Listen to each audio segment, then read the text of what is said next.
আরো পেয়ে গেছি দিদি নাম্বার 1 থেকে এই যে মুখরোচকের একটা হ্যাম্পার। তো মুখরোচকের হ্যাম্পারের মধ্যে কি কি আছে চলো ঝটপট দেখে নিই। আছে অনেক কিছু জিনিস, এই যে অনেক কিছু জিনিস রয়েছে। প্রথমেই দেখে নেবো কি আছে। এখানে প্রথমেই রয়েছে হচ্ছে একটা আট ভাজা। এই যে একটা রয়েছে আট ভাজা, মানে বিভিন্ন রকম মিক্সচার দিয়ে একটা এক রকমের ভাজা, এটা চলে গেল। এর সাথে রয়েছে এই যে একটা চিড়ে ভাজা, লাইট চিড়ে ভাজা, মানে তেল ছাড়া একদম। আচ্ছা, এখানে রয়েছে হচ্ছে একটা চানাচুর, স্পেশাল পাপড়ি চানাচুর মুখরোচকের, চলে গেল। আর এই চানাচুরটা আমার ভীষণই ফেভারিট, আমি যখনই মুখরোচকের চানাচুর খেলে এটাই খাই। টক ঝাল মিষ্টি, ভীষণ সুন্দর খেতে, তোমরাও টেস্ট করে দেখতে পারো। এটা ছিল এক প্যাকেট।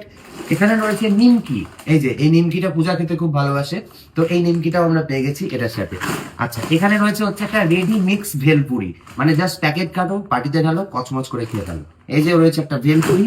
আচ্ছা, এখানে রয়েছে হচ্ছে একটা চাল ভাজা, যেটা আমার খুবই ভালো লাগে। এখানে রয়েছে হচ্ছে পুদিনা না ধনিয়া পিনাটস, মানে হচ্ছে ওই ধনে পাতার একটা মিক্সচার দিয়ে বাদামটাকে মাখানো থাকে, খুব ভালো লাগে এটা খেতে। এখানে চলে গেল হচ্ছে একটা নিম্বু মিক্সচার, মানে ওই চিড়ে ভাজার মতো একটা জিনিস, তার মধ্যে একটা নিম্বুর মিক্সচার থাকে, এই চলে গেল। এখানে রয়েছে হচ্ছে একটা কাবলি চানা, আর এটা রয়েছে হচ্ছে আমি দেখতে পাচ্ছি না, মশালা না মশালা মুড়ি। আচ্ছা, এটা হচ্ছে মশালা মুড়ি। এই হচ্ছে মোটামুটি মুখরোচকের হ্যাম্পার। তো এই মুখরোচকের হ্যাম্পারটা তোমাদের কেমন লাগলো, যেটা আমরা দিদি নাম্বার 1 থেকে জিতেছি, কমেন্ট করে জানাও।